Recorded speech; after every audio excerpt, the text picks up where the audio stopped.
নমস্কার বন্ধুরা, ঘরোয়া হেসেলে সবাইকে স্বাগত।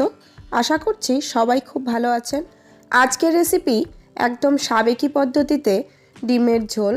এই ডিমের ঝোলটা একদম ঘরোয়াভাবে তৈরি করা হয়েছে। বাড়িতে যেরকম আমরা প্রতিনিয়ত রান্না করে খাই সেরকমভাবেই রান্না করে দেখিয়েছি আজকে। তো চলুন দেরি না করে ডিমের ঝোলের রেসিপিটা শুরু করা যাক। এখানে আমি 5টা ডিম বসিয়েছি আর দিয়েছি সঙ্গে একটা বড় আলু টুকরো করে। সেই বড় আলুটা 6টা টুকরো হয়েছে। তো ডিমগুলো সিদ্ধ হয়ে গেছে আমার। এখন আমি ডিম আর আলুগুলো ছুলে নিচ্ছি।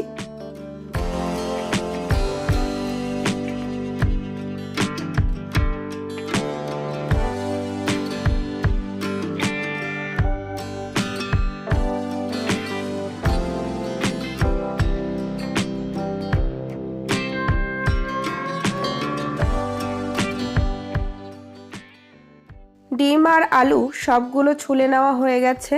এখন ডিমগুলোকে এভাবে কাট লাগিয়ে দিচ্ছি, কারণ এভাবে কাট লাগিয়ে দিলে পরে ডিমের ভেতরে লবণ আর হলুদ খুব ভালোভাবে ঢুকে যাবে আর মশলাগুলোও খুব ভালোভাবে ঢুকে যাবে ডিমের ভিতরে, আর ডিমটা খেতেও ভালো লাগবে। সেজন্য এরকমভাবে একটু কাট লাগিয়ে দিচ্ছি। এদিকে একটা কড়াই বসিয়ে দিয়েছি। কড়াইয়ে দিয়ে দিলাম 2 টেবিল চামচের মতন তেল। তেলগুলো খুব ভালোভাবে গরম হয়ে গেছে। এখন দিয়ে দিচ্ছি একে একে ডিমগুলোতে আমি লবণ, হলুদ আর কাঁচা তেল মাখিয়ে নিয়েছি। কাঁচা তেল দিয়েছি কারণ ডিমগুলো যাতে না ফুটে যায় তার জন্য আমি কাঁচা তেল দিয়েছি। আপনারাও এভাবেই ডিমটা ভেজে নেবেন। ডিমগুলো খুব ভালো করে আমার ভাজা হয়ে গেছে। এখন কড়াই থেকে আমি ডিমগুলো তুলে নিচ্ছি। সবগুলো ডিম তুলে নেওয়ার পর আমি ওই তেলের মধ্যেই দিয়ে দিচ্ছি শুকনো লঙ্কা, গোটা জিরে, দিয়ে দিচ্ছি 2টো তেজপাতা, মানে একটা তেজপাতাই 2 ভাগ করে দিয়েছি, আর দিয়ে দেব গোটা গরম মশলা, একটা দারচিনি, 2টো এলাচ আর 3টে লবঙ্গ দিয়েছি। এখন ফোড়নগুলোকে একটু ভেজে নেব আমি। ফোড়নগুলো খুব ভালো করে ভাজা হয়ে গেছে। ফোড়নগুলো থেকে মিষ্টি গন্ধও বেরিয়েছে। এখন দিয়ে দিচ্ছি কুচিয়ে রাখা পেঁয়াজ। এখানে আমি 2টো মিডিয়াম সাইজের পেঁয়াজ নিয়েছি। পেঁয়াজগুলোকে এইভাবে কুচিয়ে নিয়েছি। এখন কিছুক্ষণ আমি পেঁয়াজগুলোকে ভেজে নেব। পেঁয়াজগুলো ভাজার সময়ই আমি এখানটায় 1/2 চামচের মতন দিয়ে দিচ্ছি চিনি। চিনিটা গলে গিয়ে পেঁয়াজের খুব সুন্দর একটা কালার আসবে আর তরকারিটারও খুব সুন্দর একটা কালার আসবে, তার জন্য এই সময়ই আমি চিনিটা দিয়ে দিলাম। আর যারা চিনিটা ভালোবাসেন না খেতে তারা চিনিটা স্কিপ করতে পারেন। এখন দিয়ে দিচ্ছি পেঁয়াজ, রসুন আর আদা বাটা। আদা, রসুন আর পেঁয়াজ বাটার পর দিয়ে দিচ্ছি স্বাদ অনুযায়ী লবণ, দিয়ে দেব 1 চামচের মতন হলুদ গুঁড়ো, আর দিয়ে দিচ্ছি 1 চামচের মতন ভেজে রাখা জিরে গুঁড়ো। দিয়েছিলাম কাশ্মীরি রেড মির্চি, সেটা স্কিপ হয়ে গেছে, ভিডিওটা দিতে পারিনি। এখন দিয়ে দিচ্ছি জল। মশলাগুলোকে খুব ভালো করে কষানোর জন্য জলটা দিয়ে দিলাম।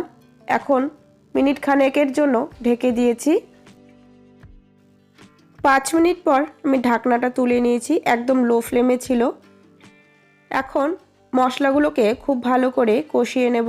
দেখুন পেঁয়াজটাও সেদ্ধ হয়ে গেছে আর গলেও গেছে, যেগুলো আমি কুচিয়ে নিয়েছিলাম। এখন ভেজে রাখা আলুগুলো দিয়ে দিচ্ছি মশলার মধ্যে। আলুগুলো দেওয়ার পর মশলাগুলোকে খুব ভালো করে কষিয়ে নেব। যতক্ষণ অবধি মশলা থেকে তেল ছেড়ে দিচ্ছে ততক্ষণ অবধি মশলাগুলোকে আমি এভাবেই অনবরত নাড়তে থাকবো। এখন দিয়ে দিচ্ছি গরম মশলার গুঁড়ো। গরম মশলার গুঁড়োটাকেও খুব ভালোভাবে মশলাগুলোর সাথে মিশিয়ে নিচ্ছি। আপনারা চাইলে ঝোলের জল দেওয়ার পরেও গরম মশলার গুঁড়োটা দিতে পারেন। তো দেখুন মশলা থেকে প্রায় তেল ছাড়া শুরু করে দিয়েছে।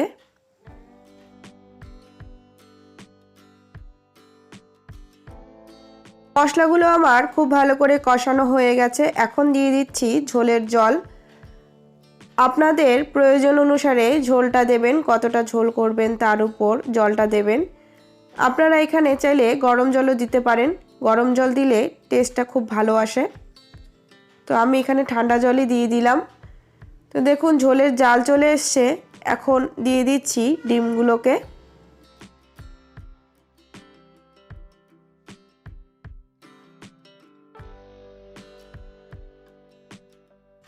ডিমগুলোকে দেওয়ার পর আমি খানিকক্ষণ ঝোলটাকে জাল করে নেব, যাতে ডিমের ভেতরে মশলাগুলো সব ঢুকে যায় আর ডিমটা খেতেও ভালো লাগে। শেষে নামানোর আগে দিয়ে দিচ্ছি ধনেপাতা কুচি। ধনেপাতা কুচি দিলে সেন্টটা খুব ভালো আসে। সাবেকি পদ্ধতিতে ডিমের ঝোল আমার একদম রেডি হয়ে গেছে। আপনারা চাইলে এটা আপনাদের বাড়িতেও করে খেতে পারেন। আজকের রেসিপিটা আপনাদের কেমন লাগলো অবশ্যই আমাকে কমেন্টে জানাবেন। আর আমার চ্যানেলটিতে যদি নতুন হয়ে থাকেন তাহলে অবশ্যই আমার চ্যানেলটিকে সাবস্ক্রাইব করে দেবেন এবং পাশে থাকা বেল আইকনটিতে অবশ্যই ক্লিক করে দেবেন।